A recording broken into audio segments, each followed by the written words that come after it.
Hello, dear students. I hope you can hear me. So let's start. As you remember, last time I sent you the link of the British Gas Company. The case studies talks about the roles, responsibilities, and career development.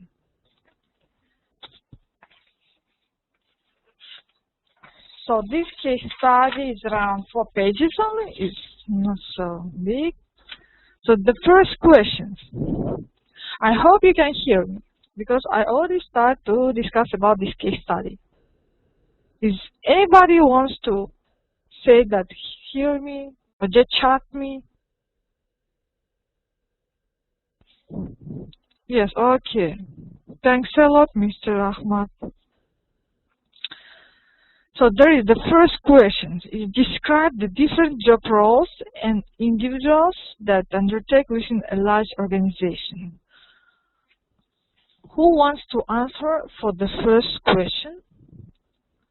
Please. I would like to hear your opinions. So you can share with your opinions, with your expertise.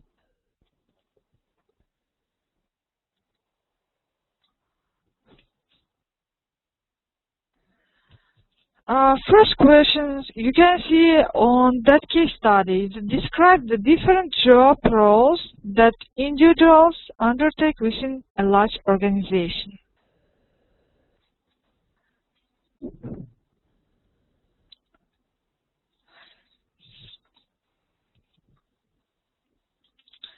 So here is the British Gas case study. So I move my slide at the end, and you can read your own the question. So please see the questions, the part of the questions. The first is describe the different job role that individuals undertake with large organizations.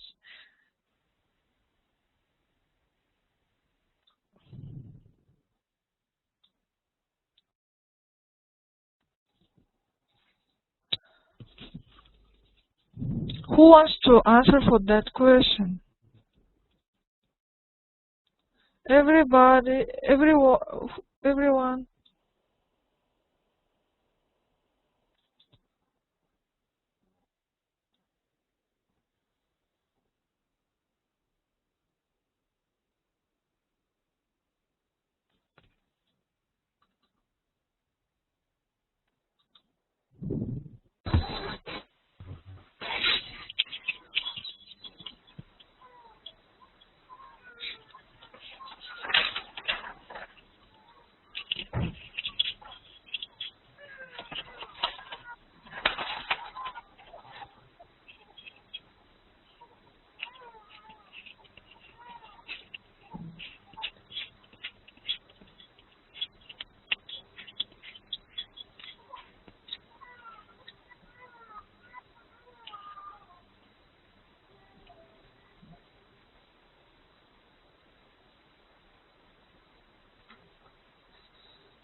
Of course, it's interesting.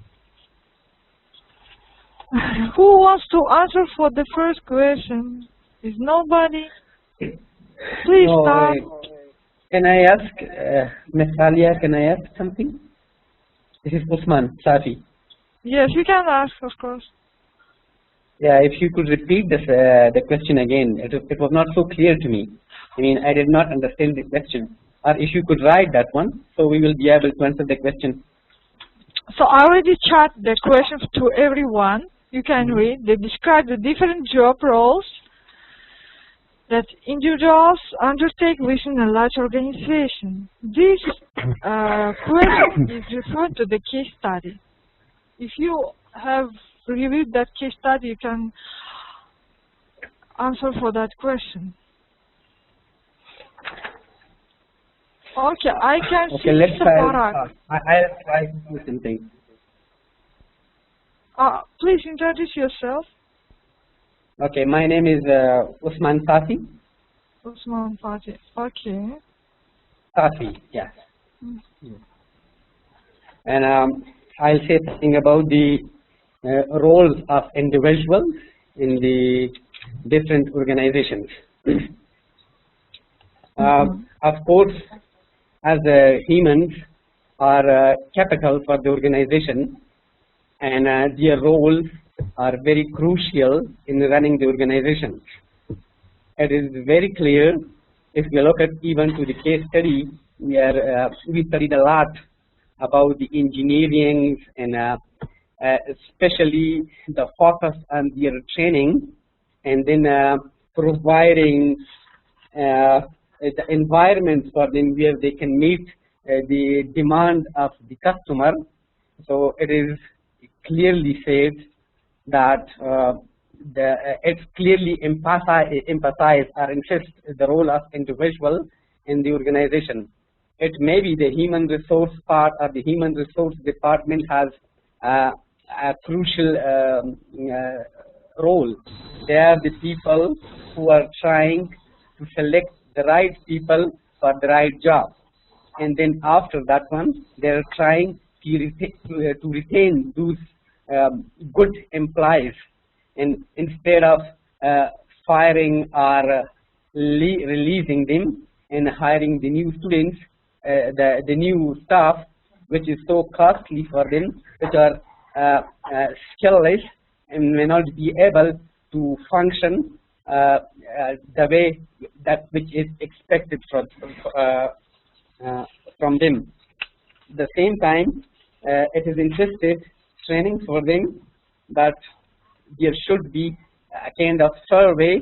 A survey has to be conducted where they can find out the weak point of maybe not only the weak point, also the strength of the staff, and later on, based on their performance appraisal, they have to be introduced for the trainings, and training also has a very crucial role in retaining the staff and maintaining the staff. I'm talking generally, but I got the idea from the case studies which was sent from you. The second was the workforce letter. Fourth, I don't know what it is, but the importance of the workforce planning. Of course, it is also important for the organization to schedule their resources, whether they are material or they are human capital, but they should have a kind of planning when they are having a new project, to where to put the right people in order to accomplish the assigned task within the time and within the budget. If you don't have if you don't have a human resource plan for that or workforce plan for that, we may not be able to accomplish the task in a very professional manner. Again, there are something about the recruitment. What they have insisted here, that how should they advertise the position, and the position has to be advertised in a well-known or in the famous website where all the people or the professional people have access to them, or it has come in a daily newspaper, and the famous newspaper where all the people have access. In the same time, the company or the organization should have their own website or the notice board where they can advertise the position and can screen the qualified candidates. Okay, Mr. Usman. The first question is related to the case study.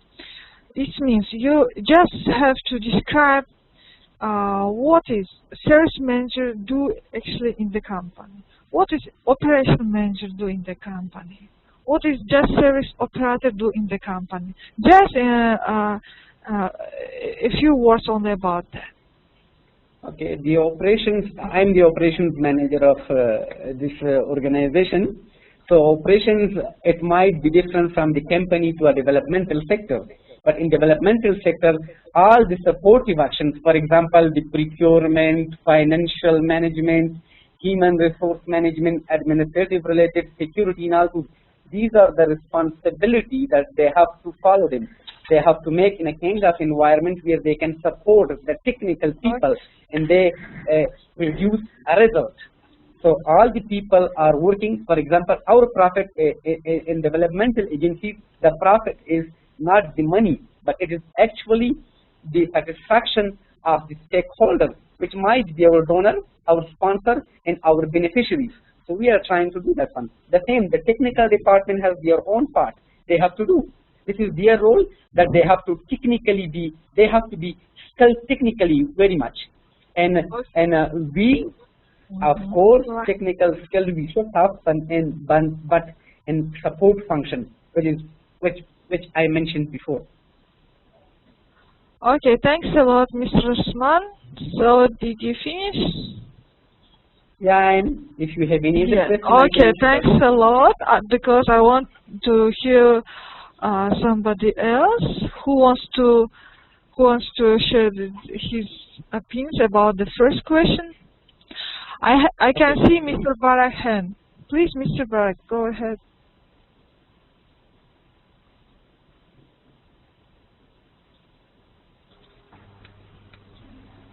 Mr. Barak, can you hear me?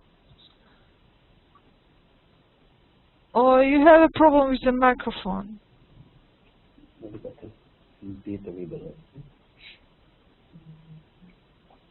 Okay, Mr. Javad also has a problem with the microphone. Mr. Barak can hear me that very well, and can you speak? Or that your microphone is already managed?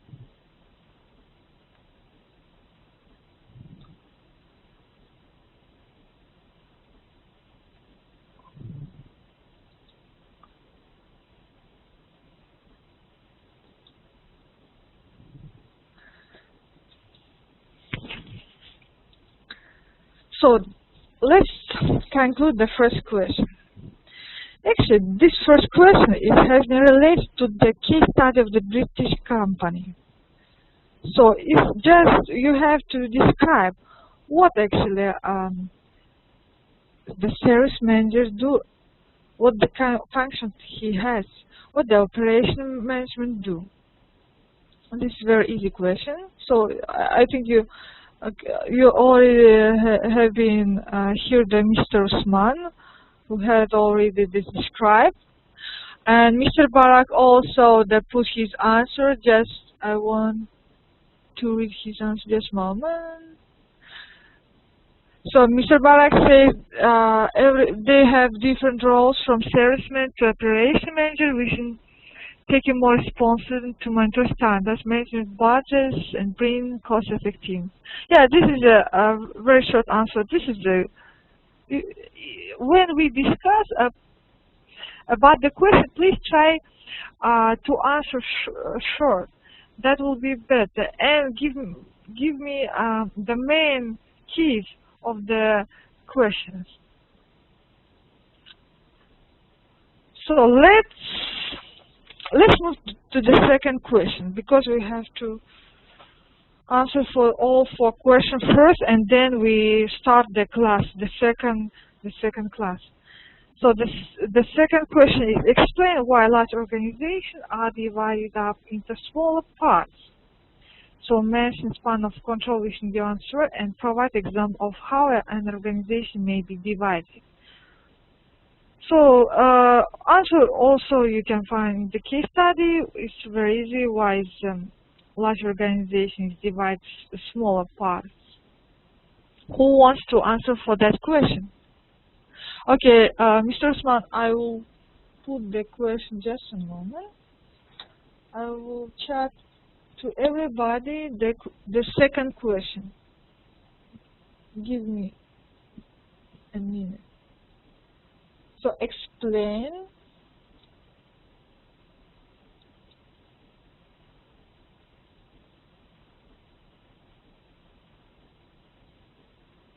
why large organizations are divided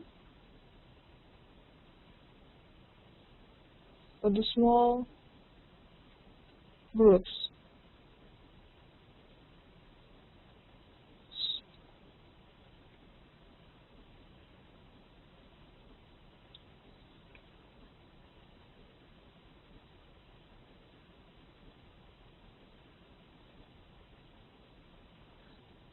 explain why large organizations are divided into smaller groups. So Mr. Barak sent me the answers. He said the better manage the operation, provide effective service to the customers. Yes, right. That's right. Okay. Yes, Mr. Usman, you can say, of course. You can answer for the question. Okay. As who is, I don't know, Barak said that to better manage why we are doing these decompositions or why we are doing breakdowns in the components when we are working in the organizational structure. So of course this is the job of how to organize. Organize means that we have to put the right people, we have to put the right department. So to manage furtherly, to manage in a better way, that is, of course, it is something very clear that we are making the, allocating them, or we are scheduling them on the departments, and then under departments maybe director. If we have a large organization, first we have director, maybe CEO, and after them directors, and then after directors managers, and then so it will come to the organizational structure, and that's how to put them in sequences where one people is responsible for another, like for example the manager and officers, and then later on maybe assistants and then clerks, all those people. If we roll them up from down to up, it will ease the work, and then it will be we will be able to manage the work effectively. In the same time, the reporting line will be very obvious to all the managers. So the function of the manager and also the assistant, all the people will be very simple. Okay. And of course, then we have all the organizational, for example, functional organizational. If we go to the organizational structure, for functional organizational, and then projectized organization. So I don't want into that chapter. Okay. Thanks a lot. Thank you, Mr. Osman. So Mr. Elias wants to answer also.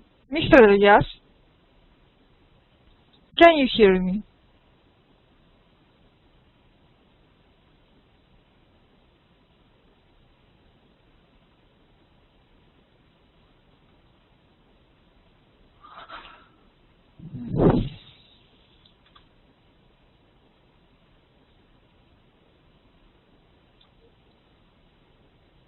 Mr. Elias,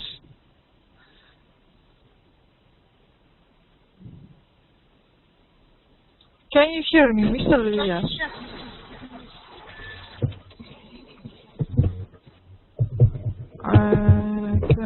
Okay, yeah. Do you want to answer for the second question?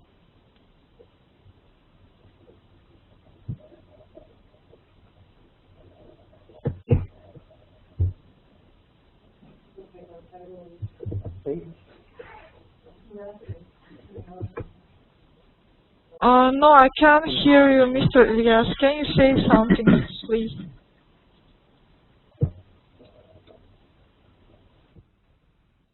Okay, please chat to us your opinion about the second question, please.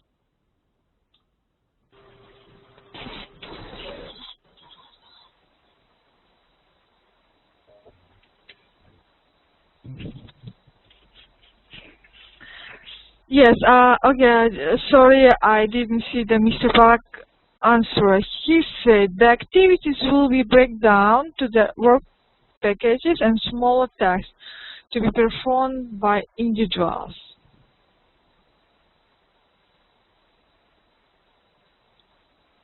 Briefly, yeah, that's right, because I want to hear also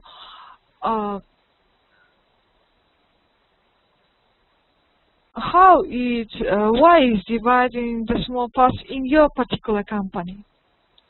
The second is the second sentence, if you can see at the question.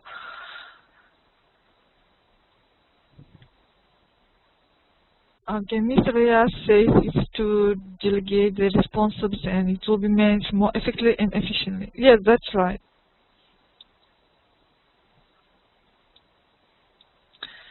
It has also expansion of the company too. Yes, that's right.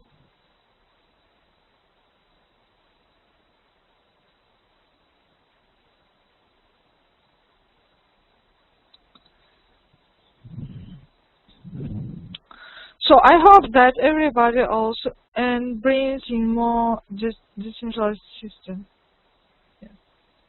So I hope that everybody already understand why the large organizations or companies, they divide the small parts.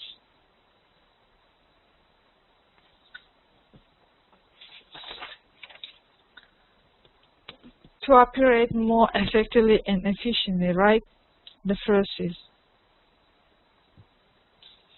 It's also each department knows its decision making, its goals and objectives.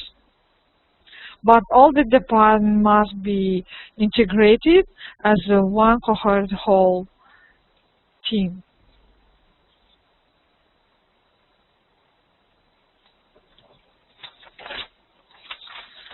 So let's move to the third question. So it's about analyze the difference between decision taking by those working at operative level and those working as operational managers.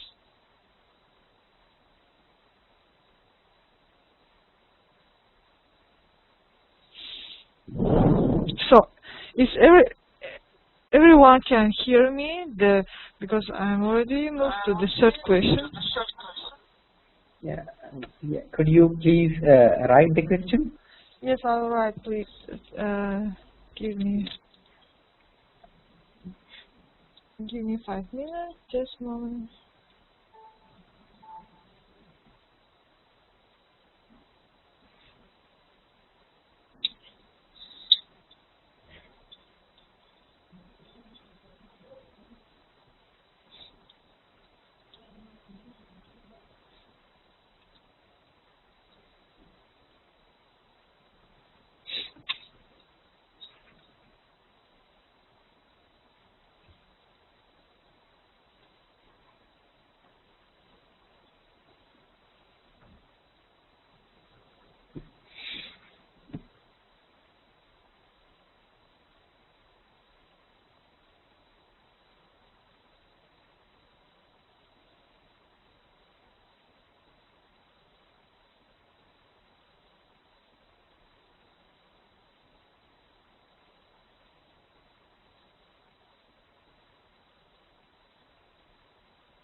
Oh.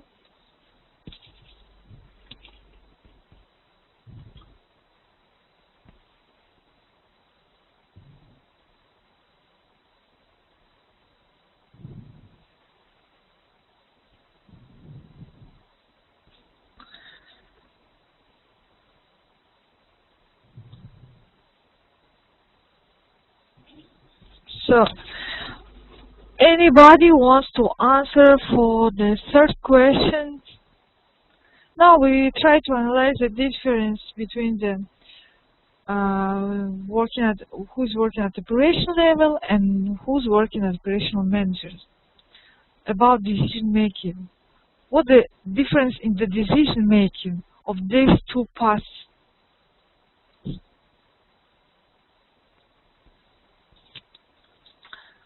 Who would like to share? Yes, Mr. Elias, you can share. Of course, you can share.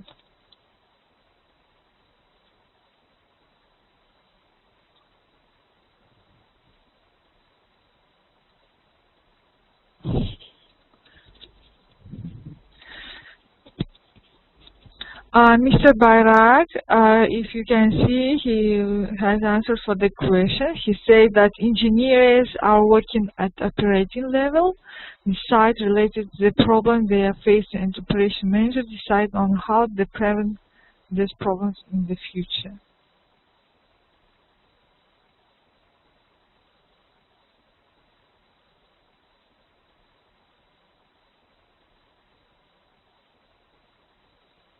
Yes, okay, right. This is very short and I think very clear answer for the question. So Mr. Elias says operative level decide on day-to-day issues, while operational manager decide on strategic issues. And he's also good with Mr. Barak. That's very good. If you have a same opinion, that means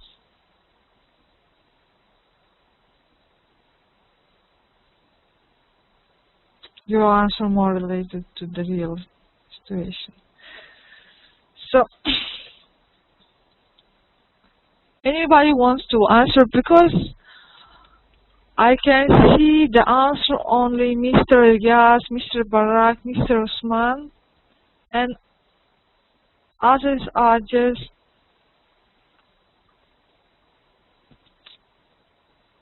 sitting and just trying to listen us only.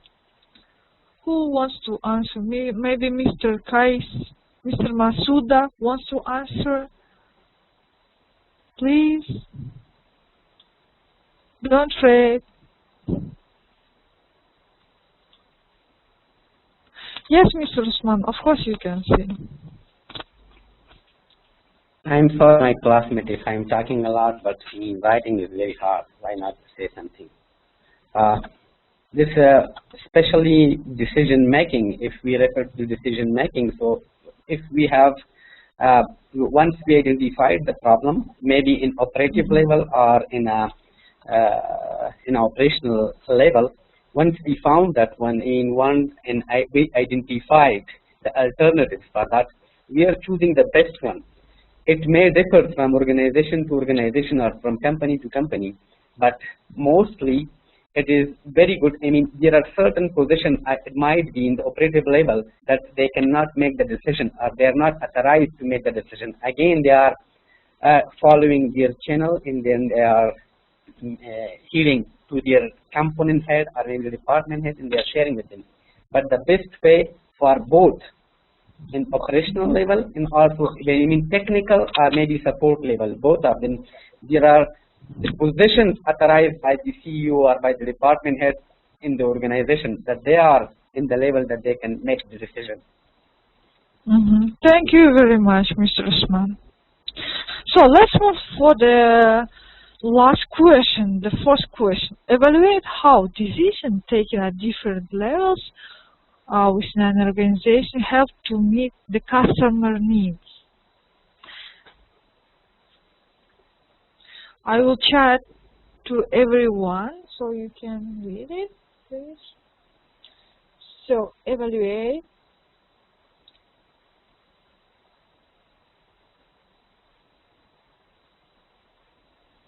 how decisions taken at different levels.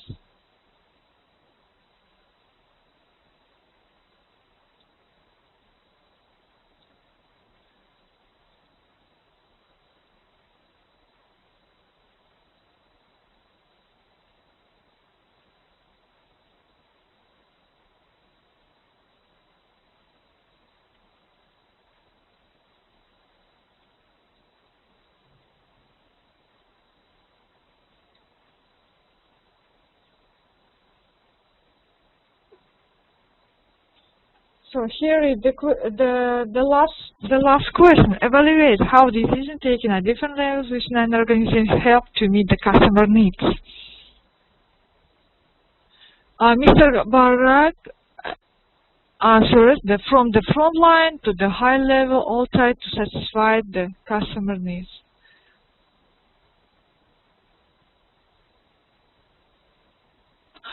Can you give more, Mr. Barak, can you give more detailed answer from what they do actually?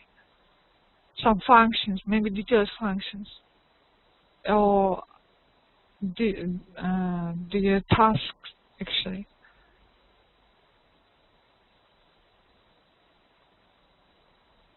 Yes, of course. Mr. Masuda said that managers have more responsibility than the service level managers.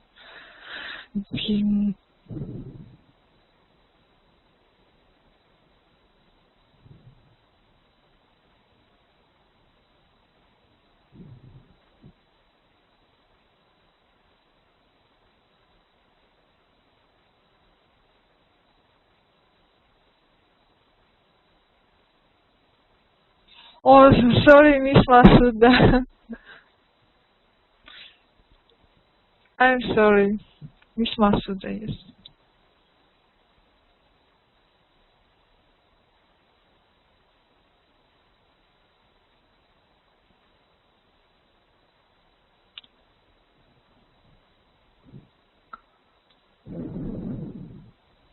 So, Miss, I think it is Mr. Zalmai, because actually, I don't know who is. For me, it's difficult. The names are more different from my own country, so sometimes I can just mistake it was a Mr. or Mrs. or Miss. So Mr. Zalmai says low level provides information and inputs, while the high level makes the decision to meet the customer needs and improve the service delivery. Mr. Usman says the decision should be made totally in the favor of customers. Mr. Ahmad Rashad says the decision made by operational manager is passed down to the service manager, then message to the operatives. Okay. So Mr. Akmal says because each session can only give good response to the relating parts and can help the relating customers.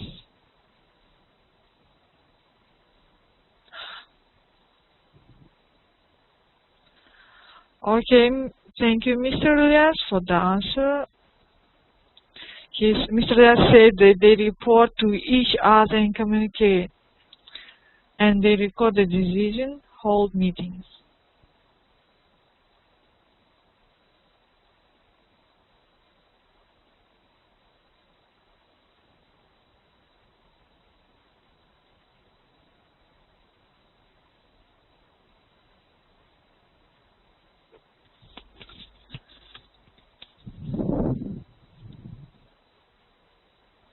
So thank you to everybody for your answers.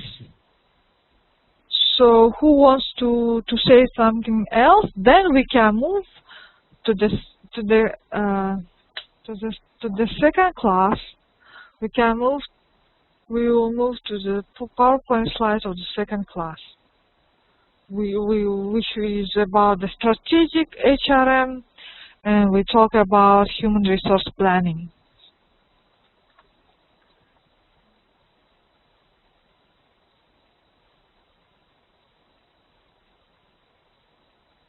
So Mr.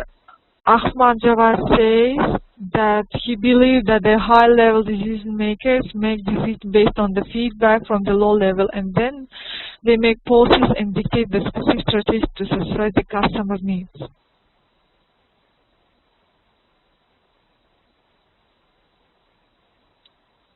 And also you have to remember that the customer feedback is also important. So we do any decision which is impacted by the customer feedback. We read what the customer wants, what the needs of the customer, how they want to be satisfied, what do we have to change in our service or our products.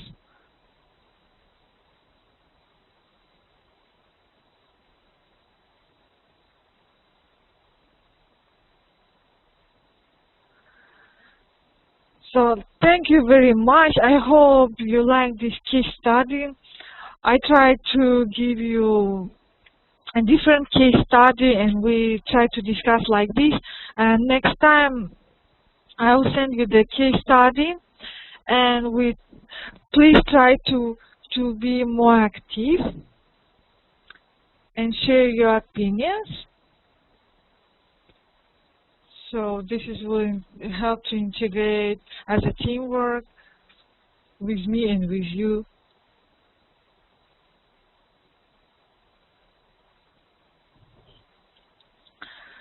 So I hope everybody can see the slide of the second session. Yeah, now we talk about strategic HRM. What is actually strategic HRM? And about the HR plan. Today's class is divided for the two parts.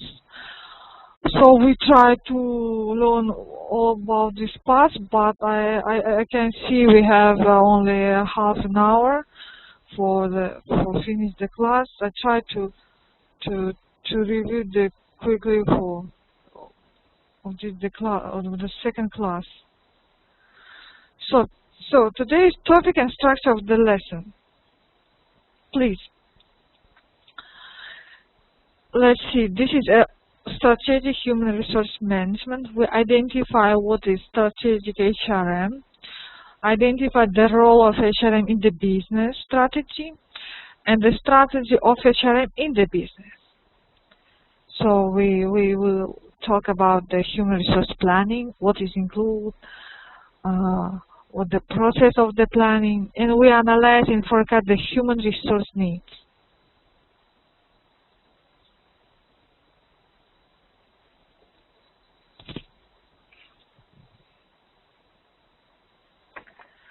So the Boxall and Steinfeld argue that there is no need to prove the relationship between company performance and the labor management, as it's the self-evident that the quality of the human resource management is a critical influence on the performance of the firm or any company.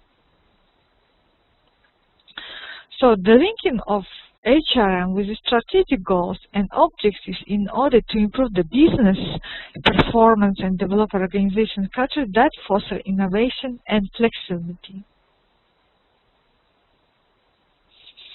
So formulating and executing the HR systems, which is the HR policies and activities, will produce the employee competencies and behaviors that company needs to achieve its strategic aims. So in the figure 1, you can see the linking corporate strategy and the HR strategies. Please look at the figure 1 and please read the main points of this framework. Here is the company's competitive environment. We analyze the economical, political, demographical, and competitive or technological trends which influence the company. Then it goes to company strategic situation. From that, we will plan the strategic HRM. For example, should we expand geographically, cut costs, or diversify? Also, from the plan, we will identify the main HR strategies. What are the basic courses of action HR will pursue to ensure that the recruiting, selection, training, and pricing and the compensation systems are consistent with the company's strategic plans? And strategic performance. Organization performance, strategic performance.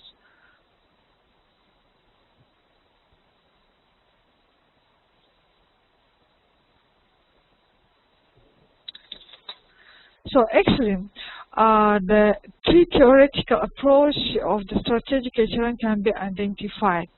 The first is founded on the concept that there is one best way of managing human resources in order to improve the business performance.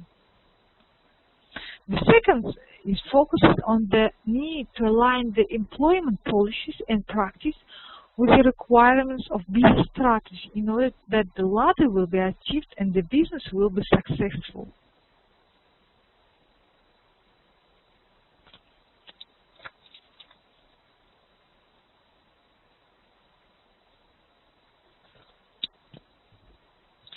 This second approach is based on the assumption that different types of HR strategies will be suitable for different types of business strategies.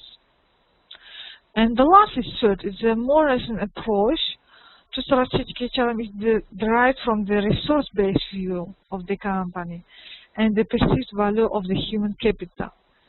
Actually, this view focuses on the quality of the human resources available to the organization and their ability to learn and adapt more quickly than their competitors.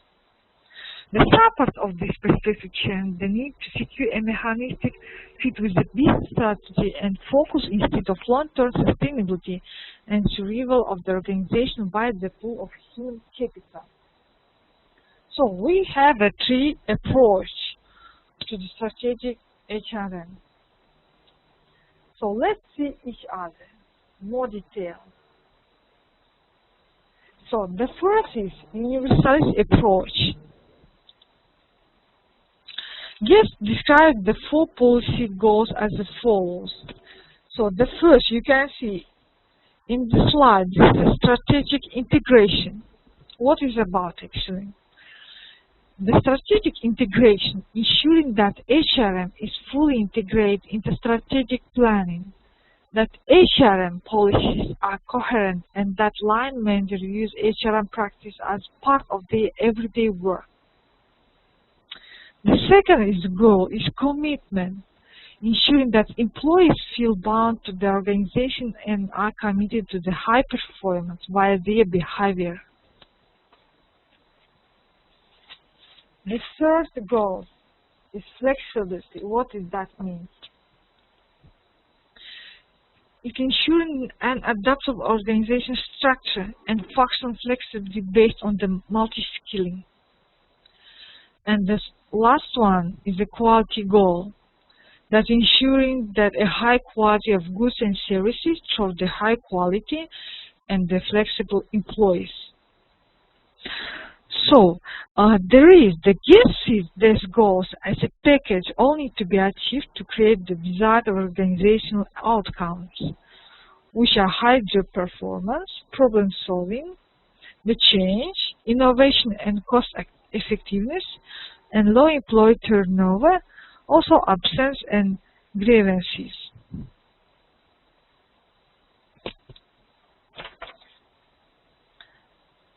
So let's move to the second slide.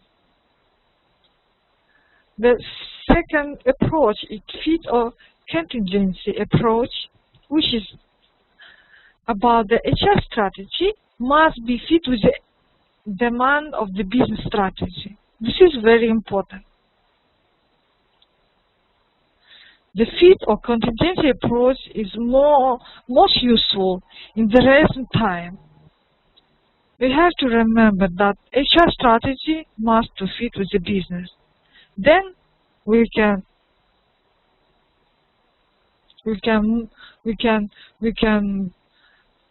organize, manage more effectively and efficiently.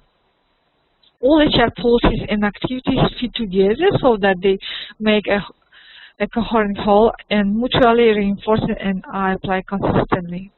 So there is Michael Porter emphasizes the fit point of view that all the firm's activities must be tailored to its strategy by ensuring that the firm functional strategy supports its corporate and competitive strategies.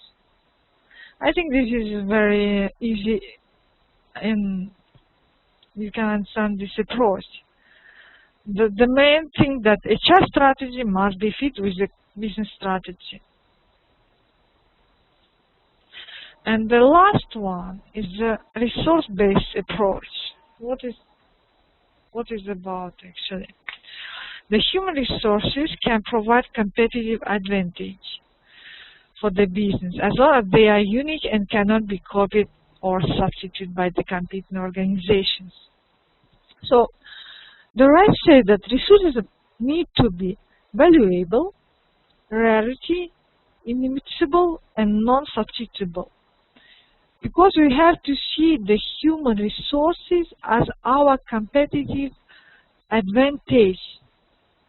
The people are most powerful advantage in the company, and they have to be valuable, they have to be professional, qualified, rarity, they have to be skilled, knowledge, have experience, expertise, and non-substitutable.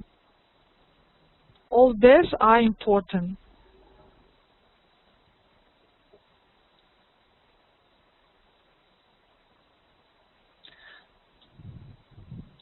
So let's move to the Next slide. In Figure 2, you can see the framework, a model of human resources as a source of sustained competitive advantage. Here is the human resources practices, the human resource behavior, and the human capital pool, all of three integrated. All of three parts will influence on the sustained competitive advantage.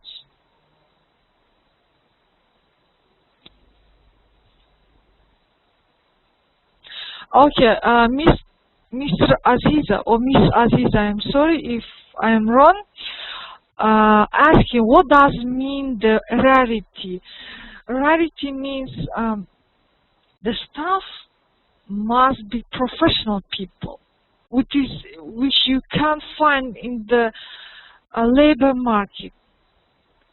Is high qualified with rarity skills like maybe they know international languages, or they qualified in special areas. Valuable. Okay. Mr. Zalma asking what is about valuable. Valuable is like it also talks about that about the professional and about the expertise of the staff. And you the company have to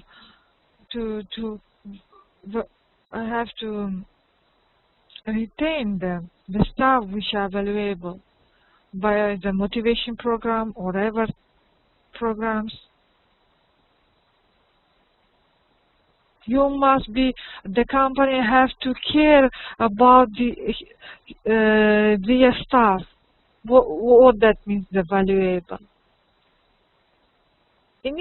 Inimitable is also like a rarity, like for example, if you have in your company, if your company is diversified and you have international staff and you are a globalized company, so your staff must to have the skills like a knowledge international language, like a Chinese maybe language. Or English is like, of course, English, today's English, if your staff know the English language is a standard one. But if you have your staff know can speak Chinese language or Japanese, something very rarity, which is imitable, which is difficult to substitute.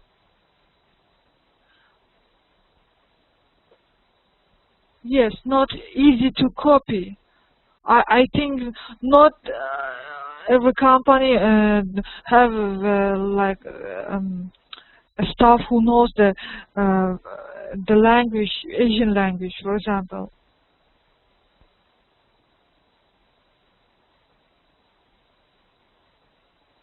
Yes, unique is like, yes, this is all valuable, right? Imitable, not suitable. It's like unique staff.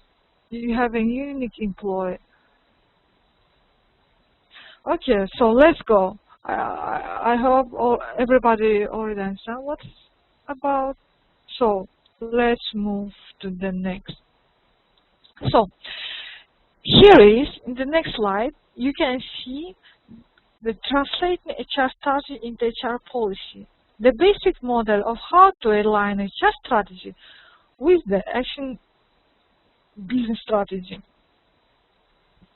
So company first formulate the business strategy. The main strategy is the business strategy.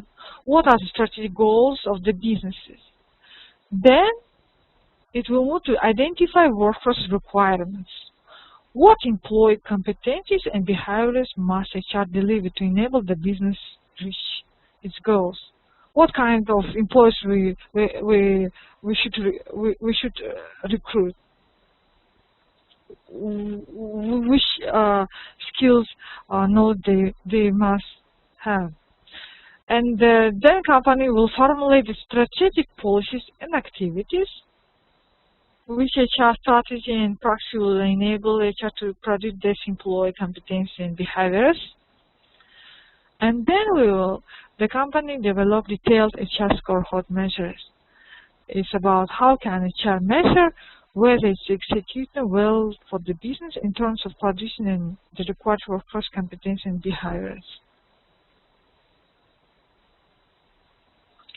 So Mr. Ahmad Jawad asking the previous slide, please, for the 2 seconds. I want to. Okay, sorry. Of course, everybody, you will have the slides after this class. I will send to everybody as the previous one also. This is who wants to see the figure 1, the previous slide. I think Mr. Ahmad Jawad asking. Don't worry, everybody. Actually, all about this information you can read in the HRM ebook, which is already the link have been put in the Facebook. I hope everybody already downloaded it. Please read that book first. And second, I will send by email this PowerPoint slide to everybody. So let's move.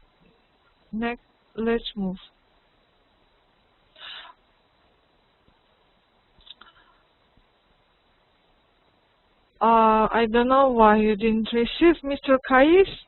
I am sorry. Maybe we have your own email. I will resend to everybody after this class. I will send by mail this PowerPoint and the first class PowerPoint to everyone. So let's move. Yes, thank you very much, Mr. Kais. I can get your email.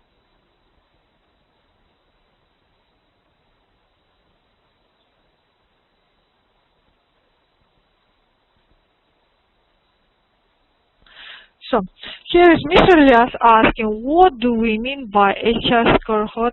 Kindly elaborate about.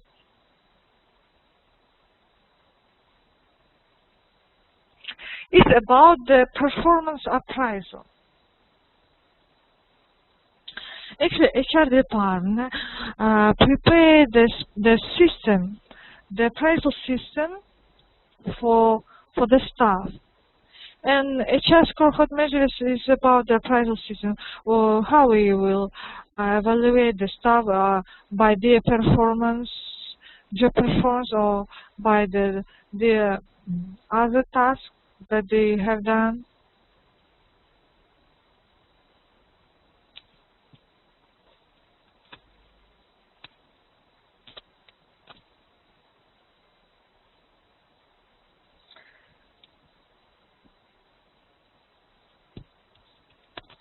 So let's move to the next slide.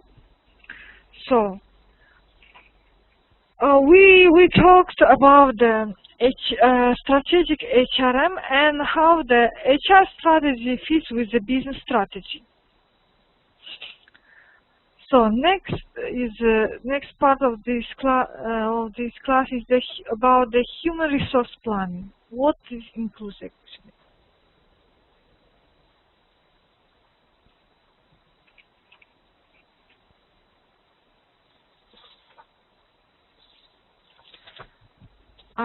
Season and Story identify HR planning as one of the basic building blocks of a more strategic approach. What is actually about? The human resource planning is a manpower planning. It's about the right number of the employees must be in the right place at the right time. The demand for manpower is influenced by corporate strategies and objectives, the environment and the way that staff are utilized within the business. The supply of manpower is projected from current employees. It's via calculation about the expected levels, retirements and promotions, and from the availability of the required skills in the labor market.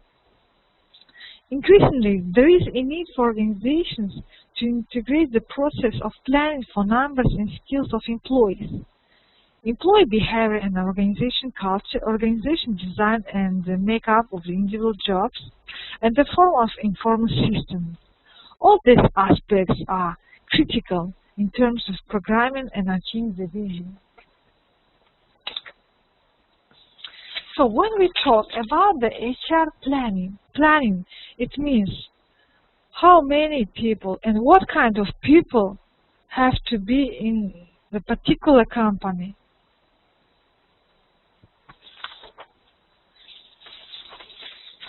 And which task they will have.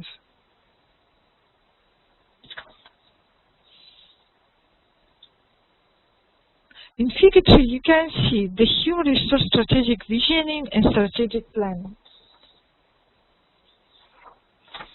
So there is the strategic plan. This includes the providing HR data, providing the ideas, asking difficult questions, and it will integrate with the strategic visioning, define a vision of the future, organization and HR, and moves to again to the strategic planning is programming the vision. It's all about the HR objectives, which is targets, action plans. So here is, in this framework, you can see that human resource planning and visioning is fit with each other.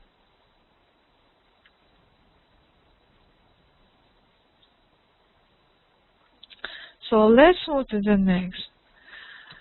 So, like HRM, there is said to be a hard and soft approach. So, in the HR planning, we have hard approach and the soft approach. What is it about actually? So, the soft HR plan is concerned with the formulation of the mission, goals, objectives, and strategy of the company, and how these variables such as growth, product life cycle, competitive advantage, and HR development will impact on its human resources. So the soft HR plan includes the mission, goals, and objectives, and strategy of the company. It also involves the assessment of 4 categories or areas. It defines where the company is now, define where it wants to be in the future, analyzing its external environment and influences and trends, and formulating plans to implement the necessary changes.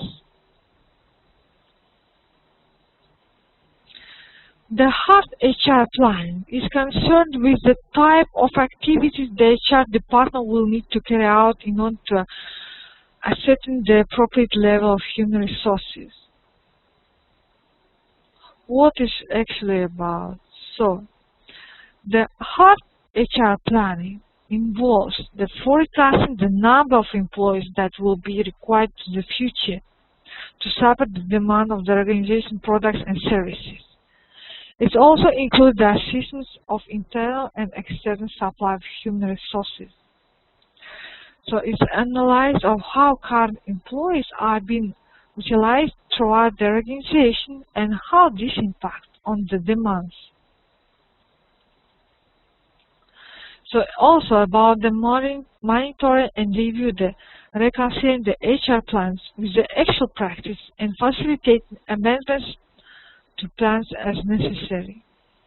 So, and in the soft HR planning, we identify the mission, goals, and the objectives and the strategies of the HR department.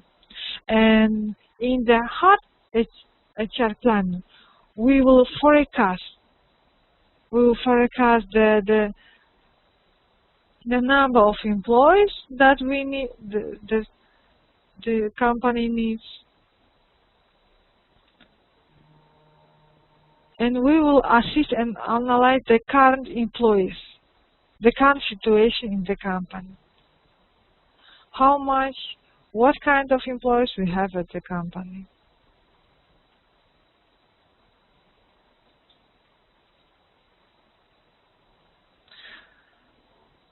HR planning needs continuous readjustment because the goals of an organization are unstable and its environment is uncertain.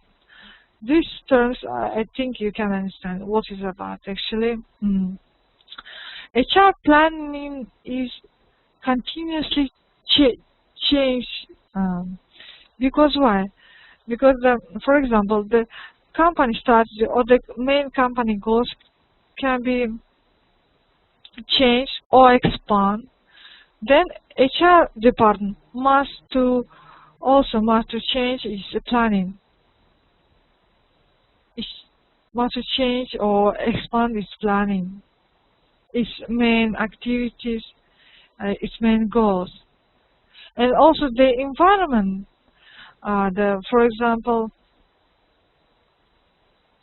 the changes which come from the external environment could affect the HR planning.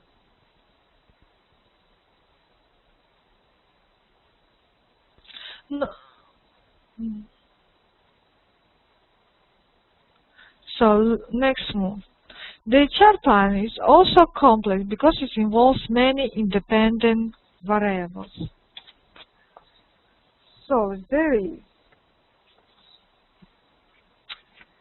HR plan includes the invention, the population of changes, the resistant changes, the consumer demand, government intervention, competition in technologies, organization restriction, and geographical locations. This is the main variables which is include planning.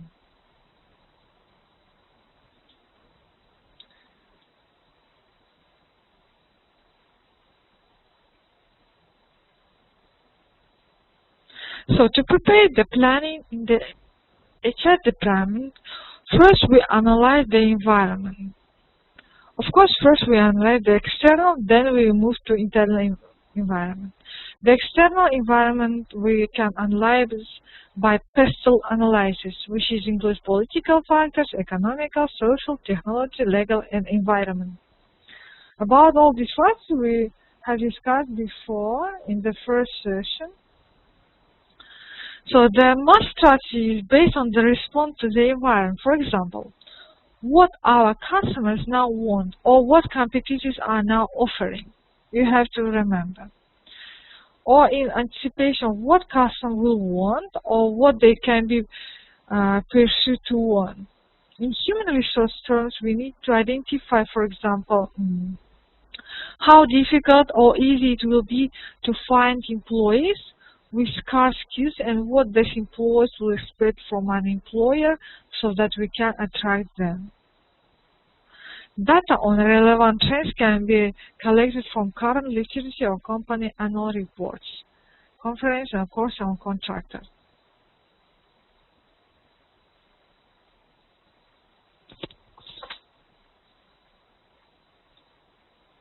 So here is the sources. In the next slide, you can see the sources of information on environment trends.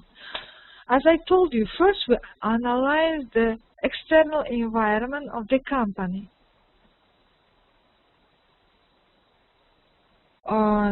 Here is the sources, the social sources, which we can find from the news media, social trends, employment gazette. This is on the examples of European materials actually. Demographics, you can find the information from the labor market quarterlies, from the employment gazette, political and legislative, from the news media, industrial and technological, from the special journals, from the Financial Times, and also you can get the information from the competitors. It's from the annual reports. Annual reports actually a large company. They have a website. They will they will put the annual report in Bitwebsite or special gadgets or the journals. You can find all this information. And through this information, you can analyze the environment trends.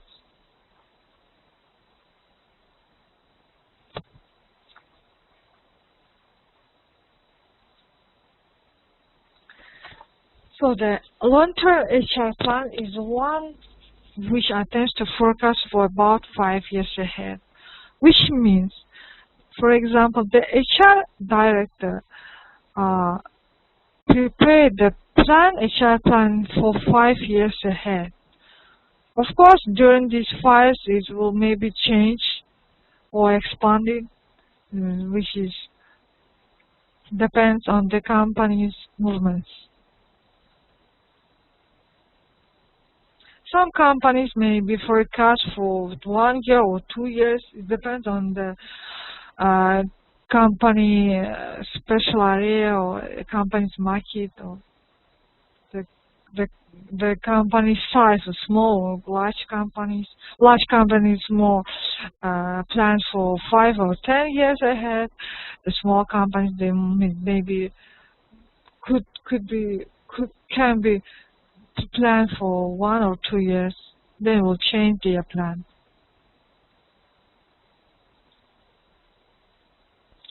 So next, let's move to the next slide. Now we talk about the process of human resource planning. What actually planning? What kind of steps the planning includes? What is the process?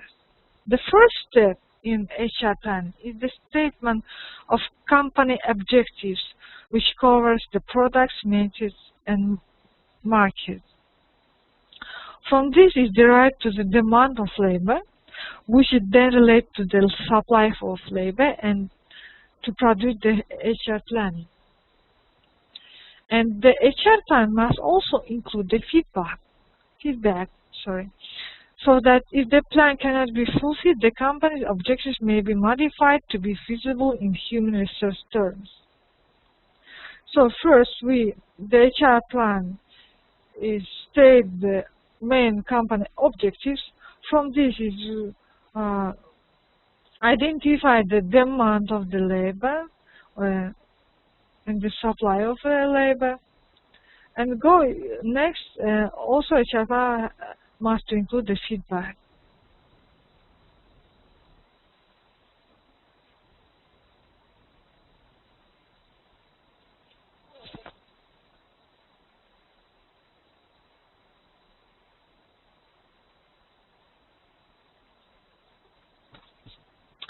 So in the next slide, you can see the human resource planning process. I prepared this framework so you can easily understand what is the process, how it's integrated, and what it includes. You can see that it includes the company objectives, the human resource plan itself, the supply of labor, demand of labor. Demand means how many employees should be in the company, what kind of employees, when and where. The supply of labor is about the present supply minus wastage. The external labor market is, which means analyze the external labor market, the change in hours, productivity and working conditions, the possible economic increases in supply of labor. So the human resource plan itself includes the recruitment, the program, the training and development program, and feedback. We need we need the feedback because to the possible modification to the company objectives. This is the planning process. So I hope all of you understand this slide. So let's move.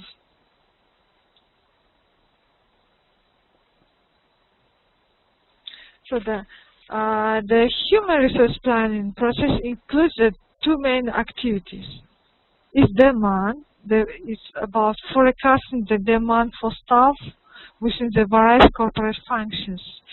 So it involves the analyzing and determining the numbers of attributes, which is knowledge, skills, and attitudes of staff that will be needed at any given time. So we forecast the demand for the staff. And secondly, supply is ensuring that the forecast level of demand can be met.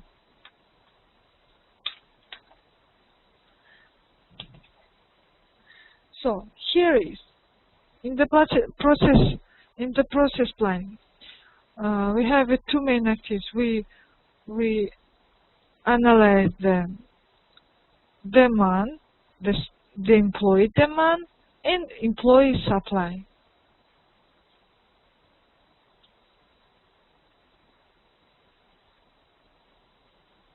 You can see the failing to establish a correct balance between supply and demand can lead to, if we don't have a balance between the supply and demand, we talk about the employee supply and employee demand.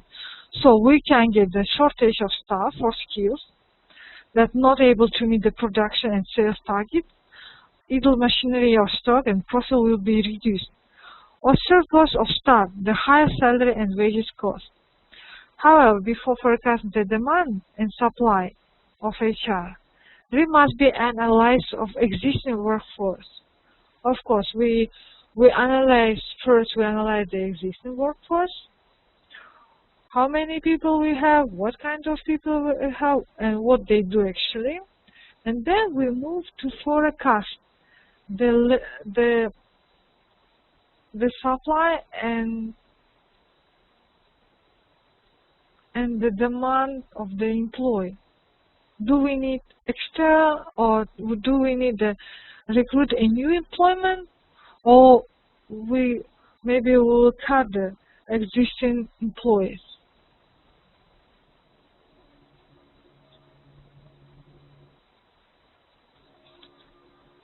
So let's move to the next. Now we forecast the future human resource needs. Of course, first, every company will analyze the company culture, what kind of culture in the company exists, what the employees' behavior is, actually what the structure of the company. Then we will move to forecast the employee numbers and skills. So here we have two types of the methods to analyze, to forecast the employee numbers and skills. There is the objective methods and subjective methods. The objective methods include the statistical methods and work study, and the subjective methods include the managerial judgment. Managerial and other staff opinion based on the past experience and on the corporate plans.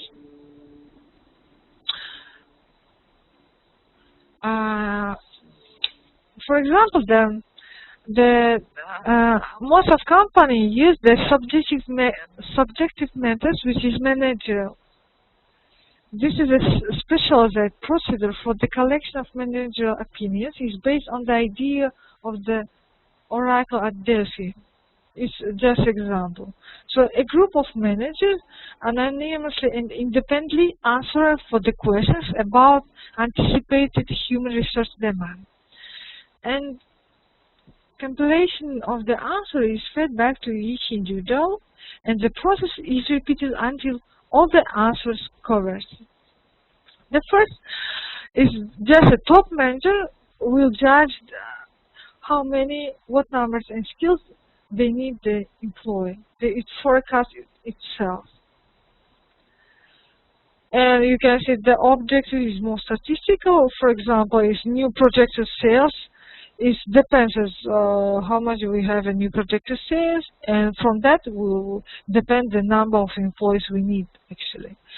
And work study is like about the person hours needed per unit of output. This actually makes the most use in the manufacturing sector.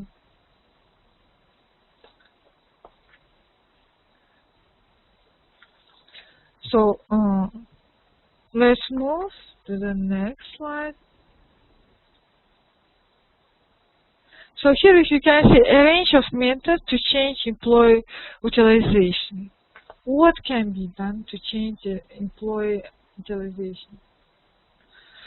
So introducing new materials or equipment or technology, introducing the changes in the work organization such as quality circles, the job rotation, job enrichment, organization development, introducing the changes in the organization structure, such as the centralization or decentralization, is about the relocation of parts of the organization.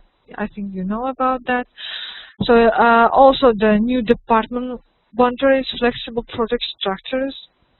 Also can be used the introducing productivity schemes, bonus schemes, or other incentive schemes. Encouraging the creative staff flexibility and work interchangeability, and altering the times and periods of work. Also, it's about the training and appraisal of staff, and developing the manager and use of performance management. This is the range of methods we can use.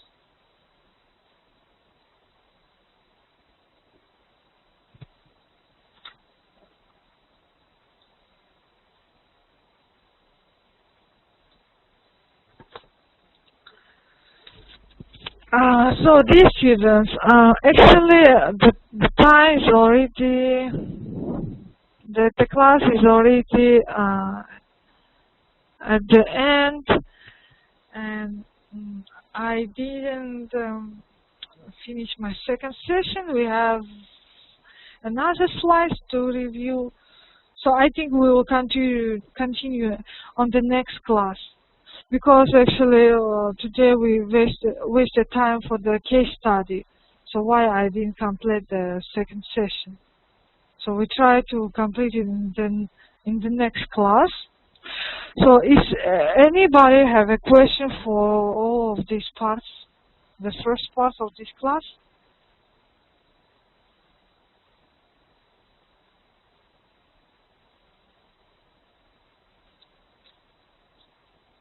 So Mr. Kais has a question. What is the reason that the small company, the HR plan is a short time? Actually, it's theoretical that says that, for example, the small companies, they have a HR plan for 1 or 2 years, like short, because the small is more changeable. And is the revision of the change could be done easily. And what about the large companies? They're most of planning for about 5 years and more, because the strategic goals, the objectives also already meant for 5 or 10 years. And it's also difficult to change the HR planning, for example, in a short period of time. So why they prepare for 5 years ahead? It's not like practical. It's a more theoretical phase. But also the small company can prepare the plan also for 5 or 10 years. It depends on the company structure and the company areas. What company do actually? What the business they do.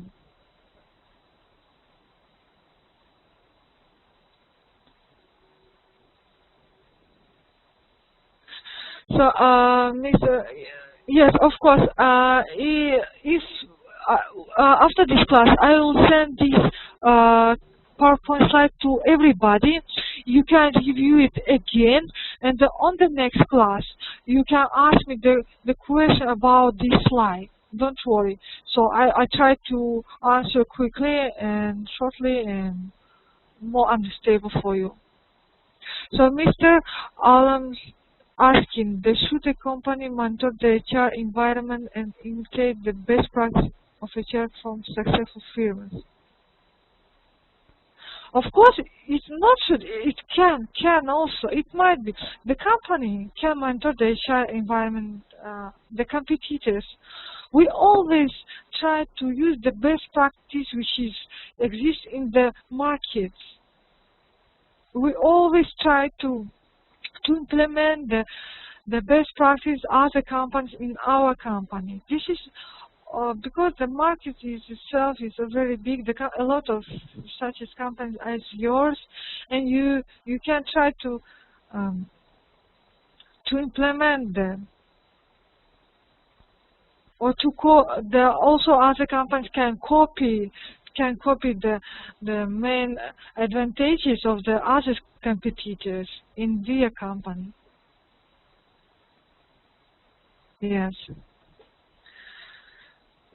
So, anybody has a question, we can end this class, and at the next class we will continue this second session, and I will try to answer for your questions.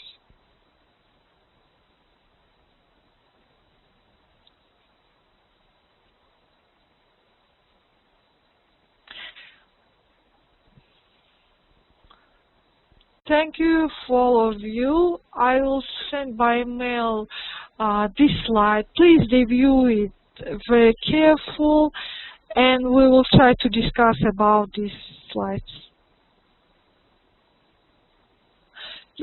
I have all of your emails. I will send you today or by tomorrow. Don't worry. Okay, Mr. Mahmoud, don't worry, I will send to you. So, thank you very much. I will stop the recording the class.